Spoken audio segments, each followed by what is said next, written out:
Hello there viewers, welcome to this brand new show called The Green Echoes, a program which is based on environment, an initiative by DD Meghalaya to highlight the critical environmental problems and issues that we are facing all around the world. And as a matter of fact, looking primarily at our state, Meghalaya. This is a show where we will be highlighting various environmental issues pertaining to the state of Meghalaya, and also at the same time looking at the aspect of how we as individuals and as a community collectively are taking actions so that we can live in a healthier planet. Each week through this program of ours, The Green Echoes, we will be highlighting specifically on particular environmental issues pertaining to the state of Meghalaya and globally, and also looking at how individuals and how government and community at large has been involved in addressing these issues. In this episode of The Green Echoes, we will be highlighting on the importance of conserving the environment, and more importantly, highlighting the critical environmental issues that is affecting each and every one of us. According to Oxford Dictionary, the word environment is one of the 1,000 most sought word that each and every one of us have been looking for. As a matter of fact, environment is a subject matter that is being spoken, that is being read, and that is being talked about in all spheres of our lives. But how much do we actually know about what environment actually is? Or as a matter of fact, if I go about and ask people, what do they mean by the word environment, or what exactly comes to their mind when we use the word environment? Well, that's exactly what I want to know. How about we go and talk to some people? How about we go ahead and walk around and try and catch up with people from different walks of life and try to get to know from them what exactly environment means for them, or what comes through their mind when I say the word environment. Come, follow me. So I have this bunch of students here. Hello everyone. Hello. All right, so I have a very simple question for you. Mo, let's see how many of you can come up with a very impromptu answer to this. When I say the word environment, what comes to your mind? Environment, everything around us, like Everything around us. yes, All right. What about you? When I say the word environment, what is the first thing that comes to your mind? It reminds me of greenery. Greenery. Fantastic. How about you, sir? It reminds me of the surroundings. Of your surroundings. Yes. Okay. When it comes to environment, what is that one thing that makes you feel like doing for the environment? Preserving. Preserving the environment. How would you plan to do that? What kind of practice do you do towards preserving the environment? Anything that you are... Reusing, recycling stuff. Yes. Oh wow, wonderful, wonderful. What about you? What comes to your mind when I say environment? I think about the trees, the nature, and life. Wow, beautiful. So, with regards to the current scenario, when we see there is so much of deforestation, why do you think this is happening? I think it's due to urbanization mainly, and maybe it's about the economization also. That's all. Fantastic.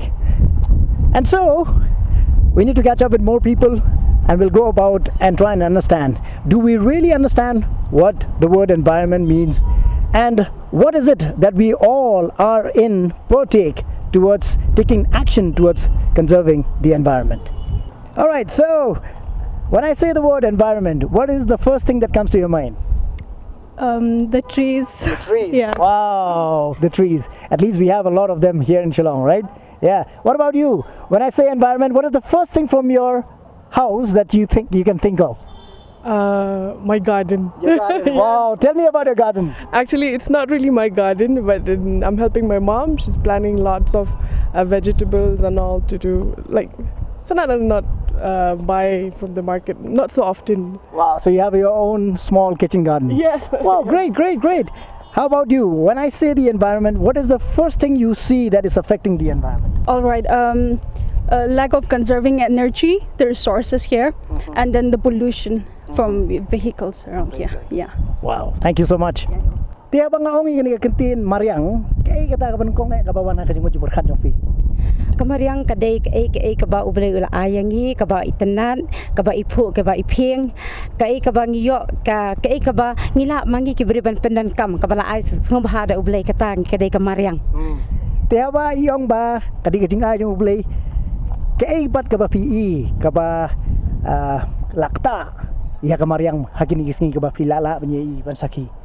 Habang ipet ia kani ka jinglong kamariang mentakipor ngi iba kala sya penjat sya pendu hado kata-kata bat keba kongsan hi kadai na ka jingle jongi hi kibrio ngim ken kor ya ka ma kumbai la ong ba kadai ka jing ai bentajo blengi ngim ken kor ya kini ki ba ula ais ngobha ti hajing pet jonga ka iba kalong badan kambha bangin week up no ya la di ti kanang bangin la ban preserve kan ya kania kamariang Ngotna de ikong habedi bat kani kajing yadai ka Mariang katno kalong ka jingdon kam ya kajing ba kli na kaliang jongi kinong song gi pat ba Nakaliang jonga nga ong ba haya kamariang ni iwi piwi ni de ban so thu ba kamariang kadai kaba don kam ki jing mentoy ki bangiyo na kamariang kalong kaba don kam hana menta jongi nakata ka daw ngim dei ban pom pathar ya ki ding ban panleno ya ka hakajaka ban pom pathar ya ki ding henre ni de ban thong ya ka. All right, so how about we get to know what exactly environment means to this little one. Hi, what's your name? My name is Faith. All right, so when I say trees, what comes to your mind? Flowers. Flowers. All right, and what about trees? What do trees give us? Oxygen. All right, but why are people cutting trees then? I don't know why. I don't know too. As a matter of fact, what will happen if suppose we cut all the trees? We won't get oxygen. Do you think people understand that trees give us oxygen? Yes. Yeah. Then still they are cutting trees, isn't it? Yeah. So what would you say to the people out there? What they should do in order to save the earth? To plant the trees. Oh, fantastic. All right. That's a great message, isn't it? If she can sense it. By the way, you're studying in which class? Nursery B. Nursery B. Well, I guess the message is pretty clear for us then. Thank you so much. You're welcome. Well, I have these young chaps here on their bikes. Hi there, what's your name? My name's Luke. And what's yours? Aaron. Aaron. When I say environment, what is the first thing that comes to your mind? I usually just think about nature and preserving our environment and nature. Keeping it safe by using bikes instead of cars, motorcycles to reduce emissions. Well, you are absolutely practicing what you preach, and that's something that perhaps I and all of us have to ponder upon. Well, talking about environmental degradation, why do you think, knowing the fact that by degrading the environment, by polluting the environment, we are causing a great threat for us, but why is it that we are still doing it? Many people don't really care. They think it's just a little bit, right? It's just if one household does that little bit, it'll cause tons and tons of pollution, but people, they don't realize that. It's like they think it's just one time, but in the end it becomes twice, thrice, and so on. So in the end it creates tons of pollution. So we have to kind of conserve. Petrol prices also going up. EVs are starting to come, but I mean, we should start now, right? Instead of waiting for EVs to come to like a big market now. So we should start like small change. All right. Just like you guys driving your bikes here. So are you concerned about your future? Come to think about it. The rising temperatures, global warming, climate change, all of this. Are you concerned about your future? I think so, yeah. Because if there are no trees, what will the younger generations think, right? They'll not know what a tree is, to be honest, right? So that's like something we need to really show the next generation. They have to know, right? So that they can help to preserve trees for the years to come. Fantastic. And of course, the rising temperatures. That's something that we definitely have to be worried about. All right. What do you think? Do you, as a young man, you can play a role towards conserving the environment? Maybe just try asking our parents to let us cycle to school instead of taking us in a car. Maybe we could carpool as well to reduce cars on the road emissions. Then we could also plant more trees as well. So I think the government should give us cycle lanes so that all of us can cycle freely and safely, or maybe at least just once a year block a few roads to the school so that we can cycle to school and come back safely without any cars. Right. I mean, like, we can just start one day, then it can progress from that. We can build like a small cycle lane, doesn't really need to be big. People going to school, of course, they can still opt for this, right? It'll be less traffic, less pollution, it'll be better for everyone. Everyone's getting exercise as well, so it's good for everyone's health. Will Shillong cycle its way to health and protecting the environment? Or, well, a big question for us to ponder upon then in that case. Well, as you have heard, all of those who share their thoughts on what they think environment is, especially the little one out there, something to ponder for each and every one of us. That very important question, why are we cutting trees? As a matter of fact, at this point of time, let's go ahead and listen in to what the experts have to say from their point of view about the need for conserving the environment, and more importantly, why it is a necessity for each and every one of us to communicate, to talk about environment and environmental issues. What is your take on the various climate action initiatives that have been undertaken by the government and various agencies? You see, Nick, you are right. The term environment has been very loosely used. But as you are aware, it covers a wide gamut of subject. It is intricate, and we just cannot pin down on one or two aspects of the universe, if I may say so. It covers the entire biodiversity on which we live, the biotic, the non-biotic interrelationships which we have, the vegetation, the forest covers, the rivers. I mean, whatever nature has blessed and bestowed in us. Now, where has this climate action emanated from? Climate action has come once the warning bells were tolling for the climate change, which started as a variation, and it has been observed in all around, whether it is the melting of the glaciers to the change in the tree ring cover. What this climate change aspect has been manifested all over in all climatic zones. And we are also not insulated from that in our state or in the Northeast, although we were, I should say, better placed than other regions of the country, particularly the eastern Himalayas, which ranges from here right up to Himachal. So climate action as such, we have not seen a lot of things happening. And if I may be very candid, it has been more or less confined in the confines of seminars, discussions, papers being taken out, but there has not been commensurate action on the ground. So ultimately, we are talking of climate change, climate variation, the effects of such variations in the ground level, affecting the people, affecting the common. There much work has not been done. Translating those action plans and dossiers and implementing even 10% in the ground level would have done a lot of good. The community plays a very important role when it comes to implementation of all of these climate action initiatives. What do you think is the role of the community when it comes to coming up with some collaborative initiatives towards the intervention on climate action? You see, climate, there are two parts of it. If you talk of our state, or even if we extend to the other 6 tribal states of the Northeast, I fully believe that we need to move down to the basics and to the traditional. We have moved away from the traditional system which was laid down by our forefathers.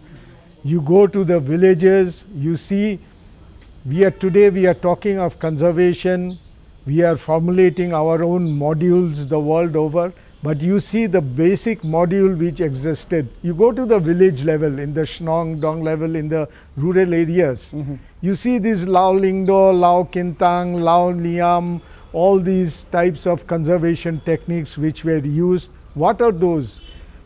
Sacred groves, we are preserving this forest for this purpose, the catchments, Lao Niam for this purpose. And there was a system which was not written, but that wisdom, that traditional wisdom and the intricate link between the tribal population and the forest cover was very nicely manifested in that conservation system. So I strongly believe that we need to go back to the tradition, innovate what has come of late, take the best and have a mix of both. We just cannot just forego what was there and then start something new which is exotic to the conservation technique. So I strongly believe in that, and that has to be done, and that has to start at the unit level. Because Barnik, we are facing a catastrophe, whether we like it or not. I am not being an alarmist. And when you see when a catastrophe or a natural disaster strikes, who are the worst affected? It is the vulnerable section of the people, the poor, the below poverty line who are staying in the villages. They are the worst because they have not been empowered and equipped to face such situations. This climate change thing which is happening, the horticulture, agriculture, health sector, all these are being affected. But that's why we need to converge all these and take a holistic approach. And government alone cannot do it. It has to be a people's movement supported by the government, but we need more and more involvement of non-government people if we are to, even a modicum of success is to be achieved in this year climate action plan which you say, which I say is a traditional system of management. Finally, talking about challenges as an expert, how do you see that we will be able to face the upcoming challenges which will be all the more difficult, keeping in mind that very little has been done so far? Yeah, I fully agree, because we are trying to do too many things with too many agencies, departments involved. There has been massive overlap. Then that's why we need to carve out the niche and where the people in which sector are going to work, which is very, very important. The action plan in paper needs to be properly translated into the ground, which is not being done. There is still a big schism between the drawing board and the action plan on the ground. So it has to start, again being repetitive, I'll say that it has to start at the unit level. And where is the unit level? The home, the community, the Shnongs, the Dongs, it has to start from there.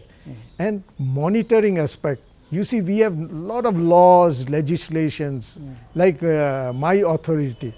When we give a environment clearance for a particular project, we put 20-25 conditions which the project proponent need to follow, and they all look good, and they're after studying the ground conditions. But we do not have the mandate to monitor. So the monitoring agency has to take a call and has to go to the field and see that whether it is actually been done, which never happens, not only in our state, but I'm sorry to say most of the states. So all this system needs to be strengthened. It cannot be a lateral action somewhere. It has to be from the grassroots. So what is your final message? The final message is that we need to work together, and I would say trees, trees and trees. Massive plantation drive should happen all over that, and not like what it has been happening till now. Each plant has to be geotagged, where the plantations have taken up. Leave it to the people in the village. Create nurseries in the village. Create plantations in the village. Let the village community identify which land in a village is responsible, which can be earmarked for taking up plantation. Let us go back to the days of Lau Lingdor, Nau Liam, Lau Kentang, all those. So that this system, traditional system with modern techniques which we have, we should go forward. It will take time, but the beginning has to be made. It's no use counting figures 5 million, 10 millions, 20 millions unless we actually see results on the ground. Once the tree cover comes, then you can see all our water. People today are talking of looming water scarcity coming up. It is a fact because our catchments are almost all over, and catchments are the aquifers for water supply. You see unplanned construction, vehicles, then diversion of land for pastoral uses, mining activities.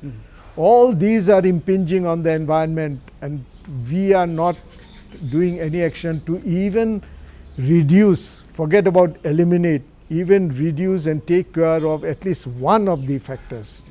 And I believe in simple action plan, not hi-fi, doesn't work. Start simple, keep things simple, go back to the tradition, go back to the villages. Being an educationist, and when it comes to environment, we understand that education plays a very important role in terms of reaching out to the masses to create that much needed awareness. Why do you think we have been silent spectator to the environmental issues so far?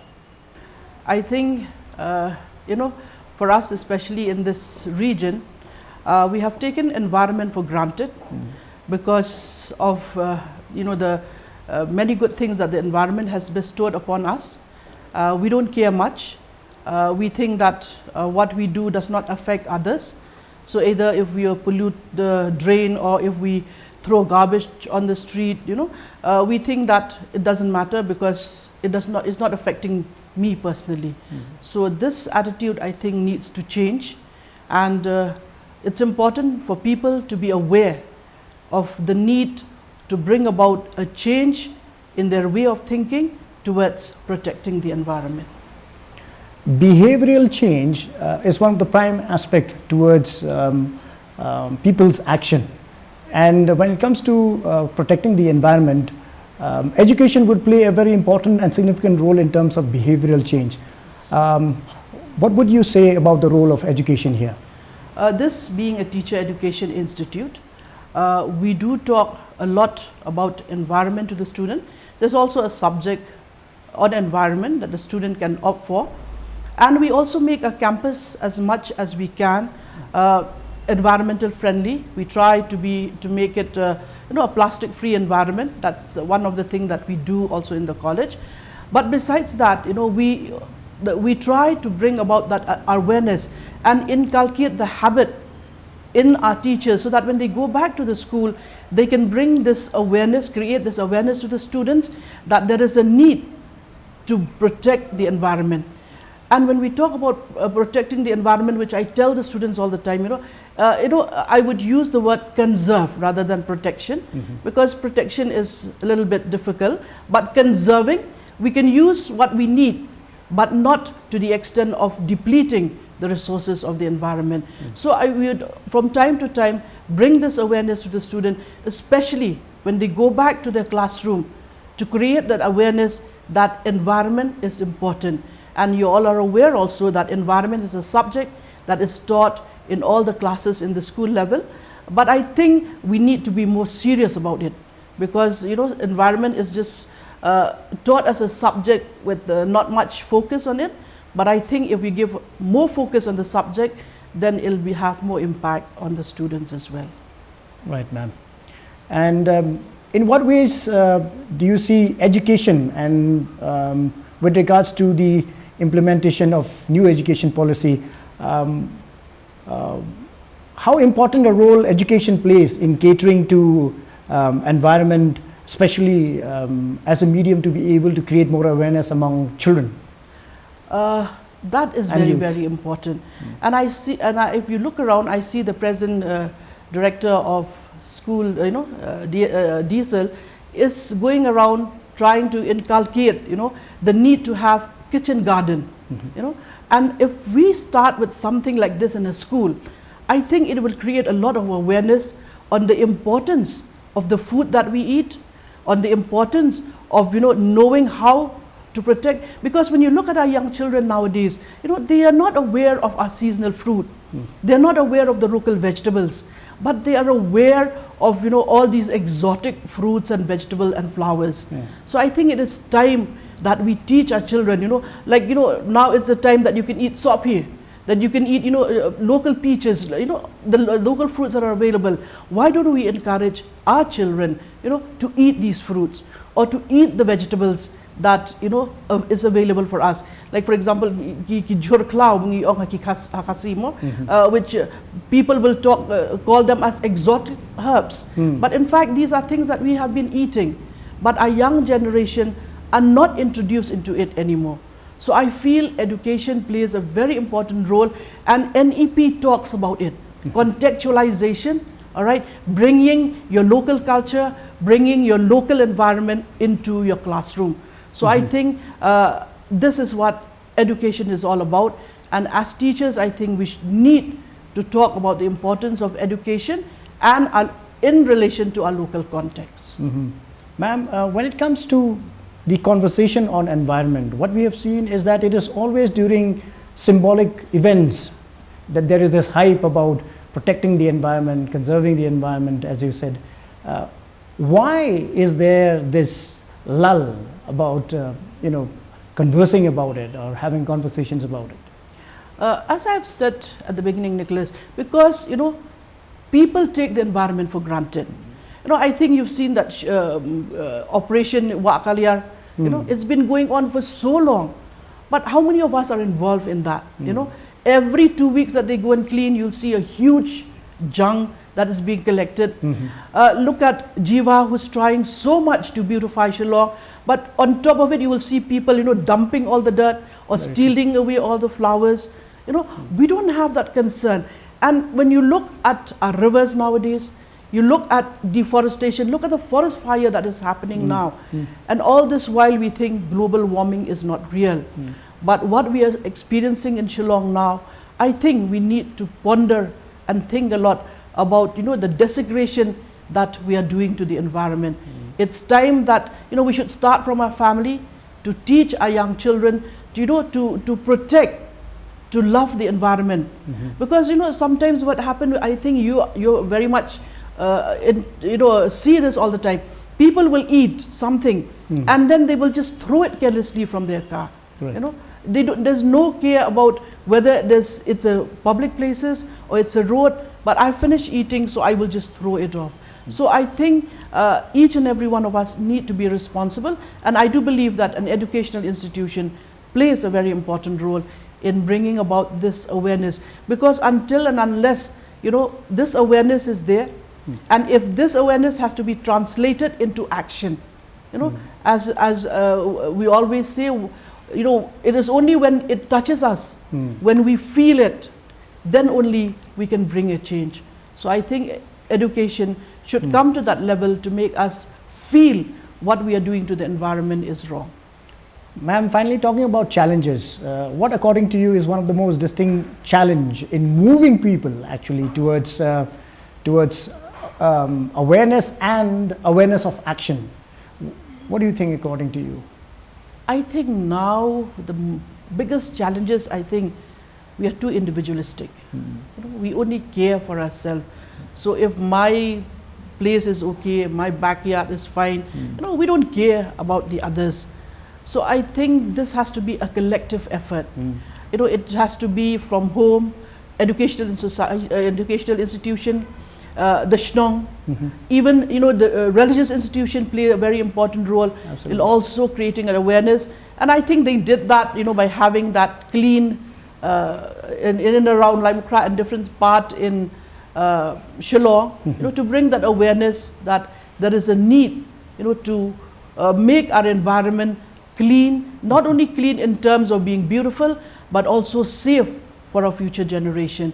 And for me, I strongly feel when we desecrate the environment by cutting down trees, sand mining, you see, deforestation, all these have had a huge impact on the environment.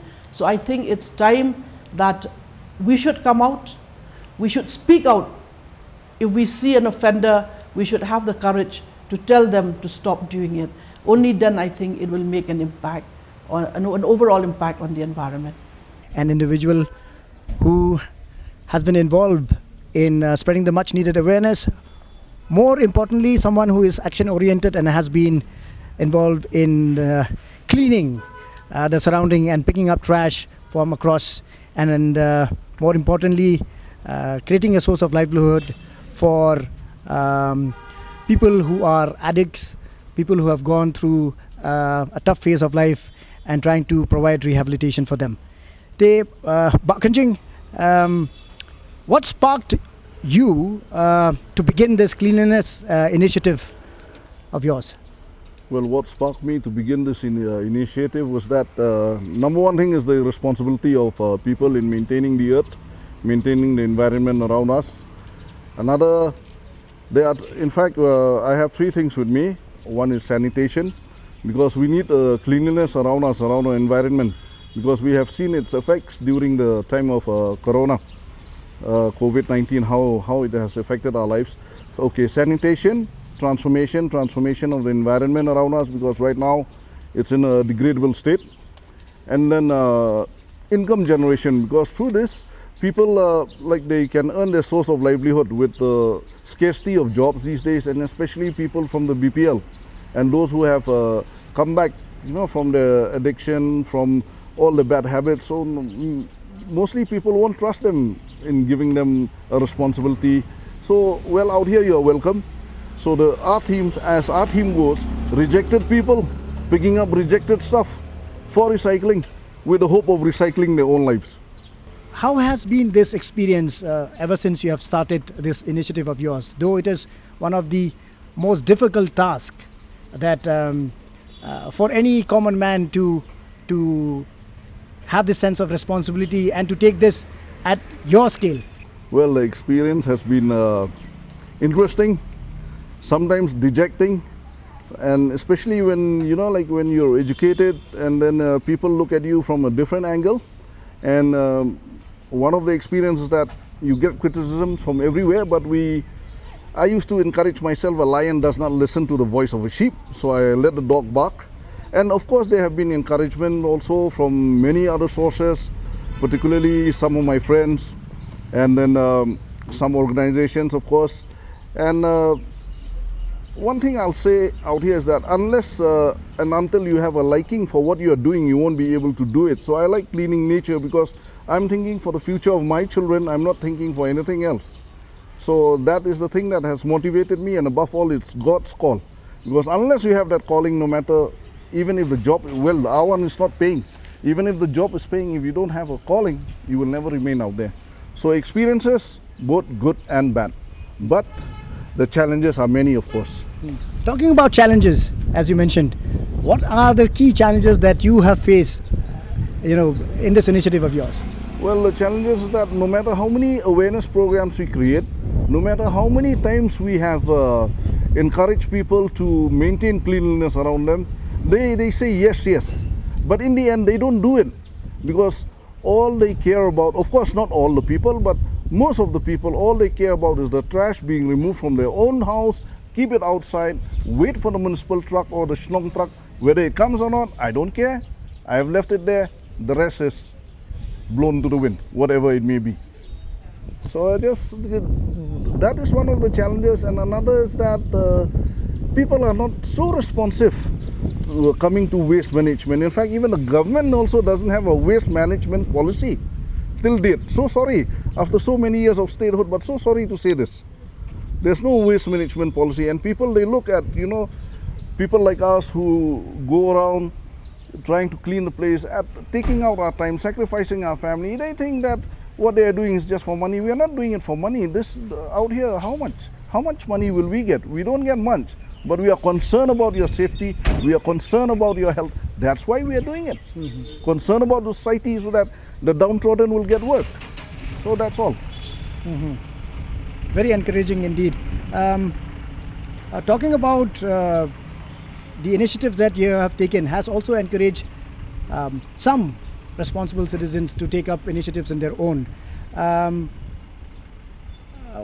According to you, how can we encourage and motivate young people to gain courage and to stand up for the cause of the environment? Young people, when we say young people, there are different categories of young people. If it's at school, we have to keep on feeding them, that the earth is an important place for us. This is where we'll be living the rest of our lives, as long as we are alive here on earth. So for them, through their studies, through the practical things that we do at school or in the colleges, but the other young people who have graduated and are still unemployed, well, forget your degree, don't feel shy, remove your pride, do whatever comes, especially in cleaning the environment around you, and you will reap the benefits. You will reap the benefits.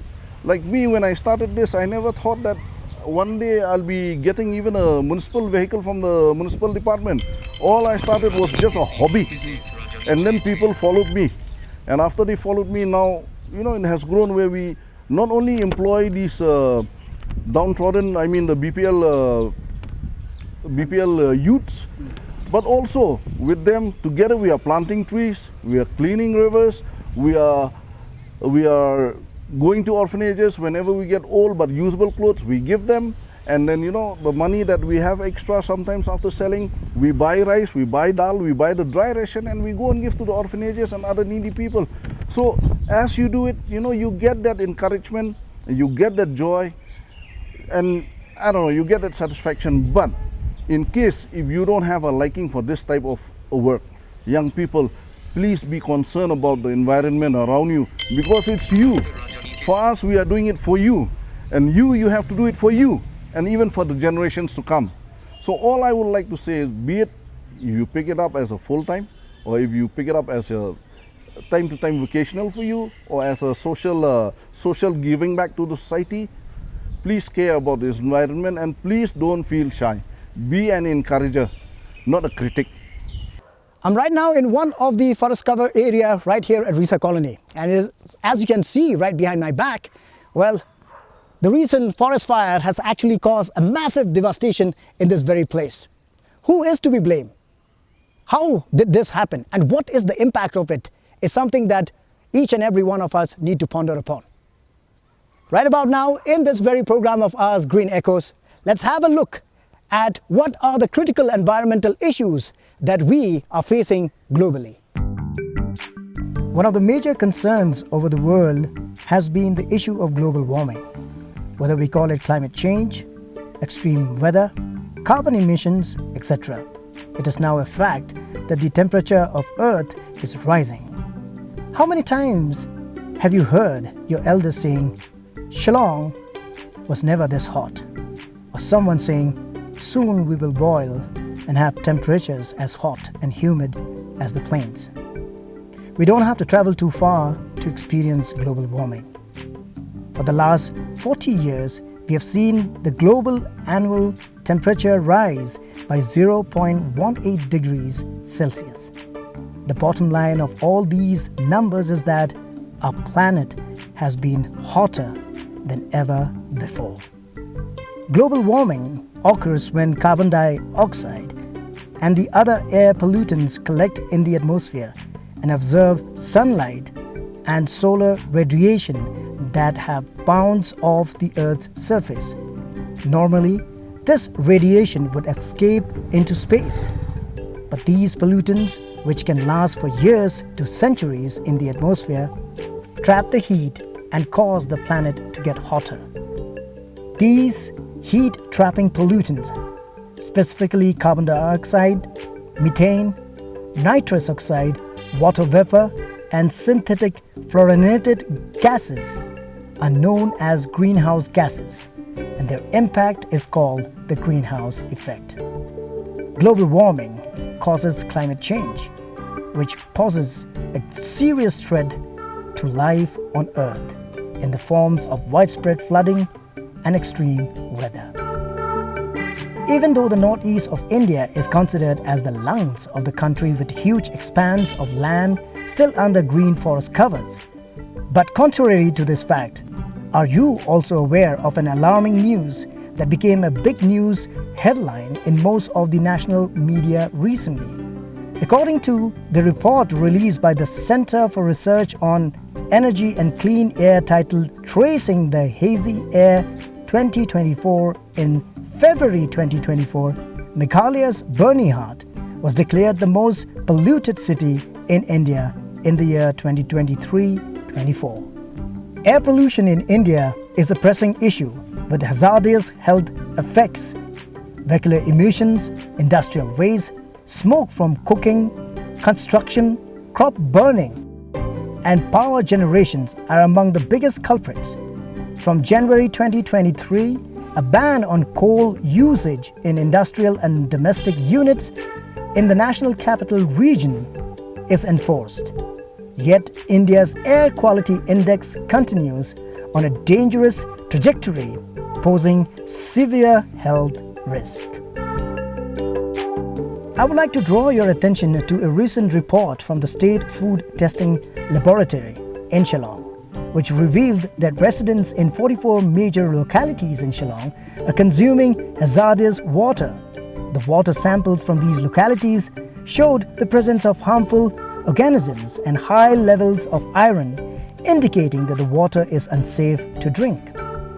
The presence of fecal coliforms, or what is commonly referred to as bacteria in water, often causes several intestinal diseases in humans, such as meningitis, urinary tract infections, and intestinal infections, which may be fatal in small children and the elderly, and may even result in high mortality rate. The unscientific mining of coal without environmental safeguards, especially in Jaintia Hills, Meghalaya, has adversely affected the water resources of the area, leading to streams with contaminated water. It's time we prioritize clean water initiatives and invest in sustainable solutions to protect our precious water resources. Have you ever calculated the amount of solid waste that you produce each day?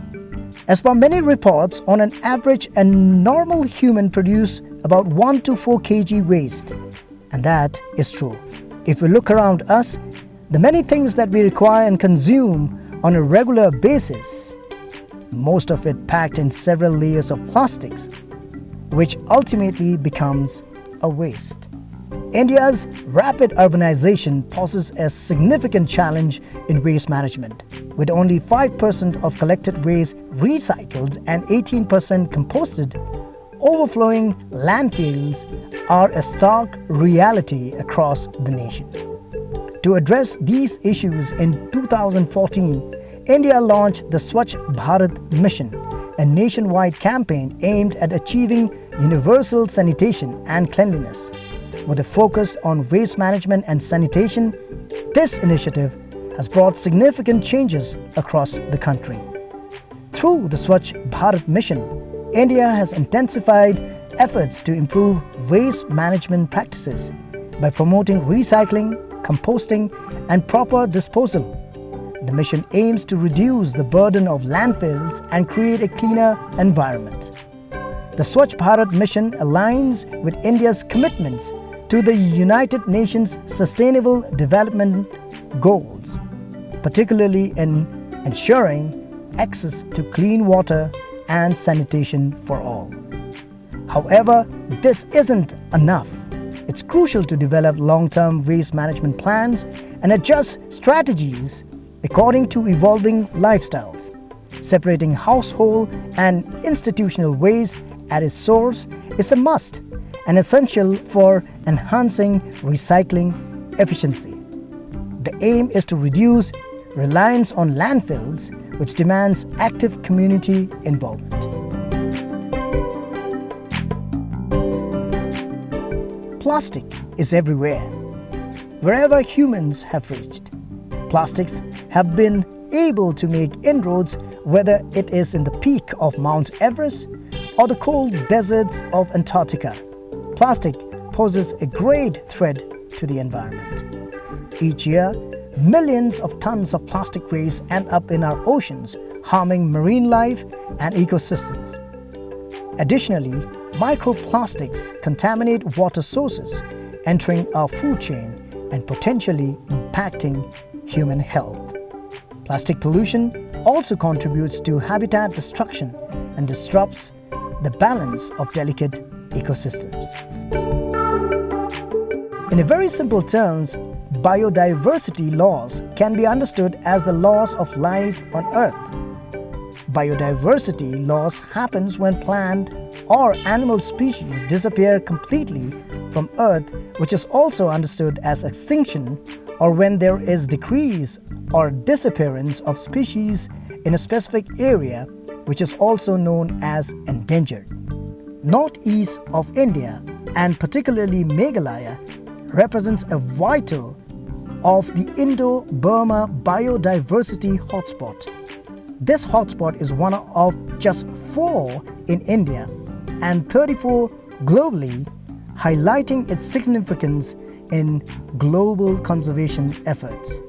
Meghalaya stands out as a key area for biodiversity conservation within this hotspot.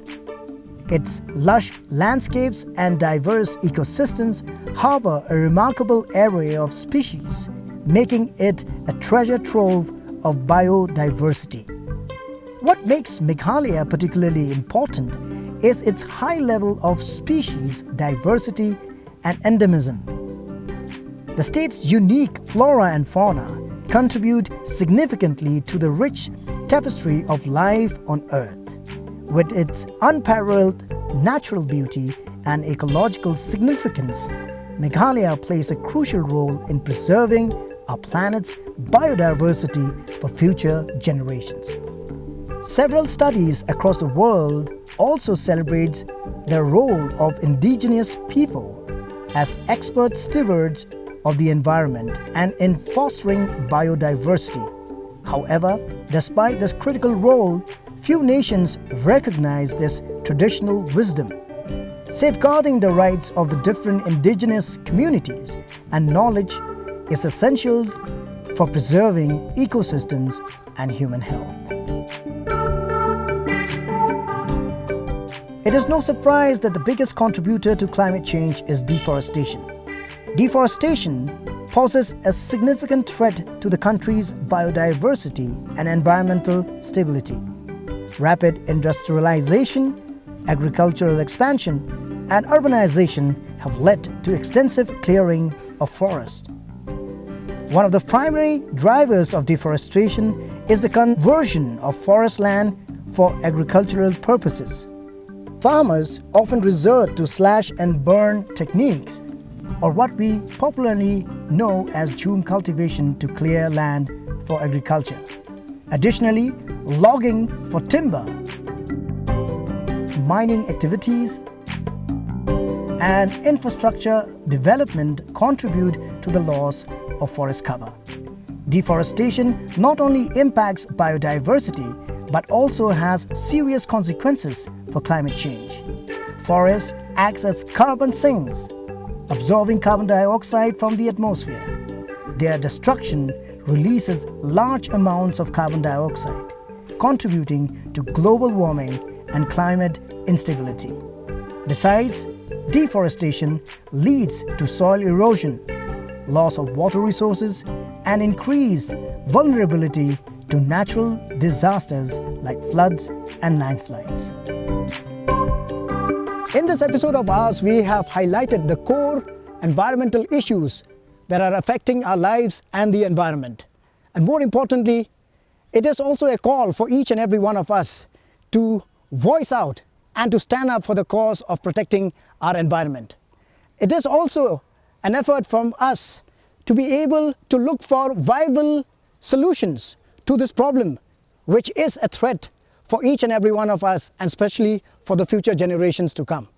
How we as individuals, the government agencies, and especially the community can come together, can converge together towards solving and finding solutions and ways and means towards protecting our environment. On that note, we have come to the end of this episode of the Green Echoes, but I leave you with a very interesting question. Let's see how many of you can answer the simple question of mine, which is, what is the forest cover area of Meghalaya? Yes, can you answer that? And if you can, simply send me a WhatsApp message on the number 98622566678. With that, we come to the end of this episode of Green Echoes, and yes, it's time for each and every one of us to not just be mere spectators or to just talk about environmental issues, but for each and every one of us to take a collective responsibility towards fighting for the cause of the environment, towards protecting the environment, and more than the talk is the walk that we need to do in order to protect our surrounding and the environment for the future generations to come. The time is ticking on us. Rather, I would say that the time bomb is ticking on us. It's time to act now. You can also watch this program on our YouTube channel, that's DD Meghalaya. Do like and subscribe and share your thoughts on the comment section and be part of this humble initiative to raise awareness on environmental protection.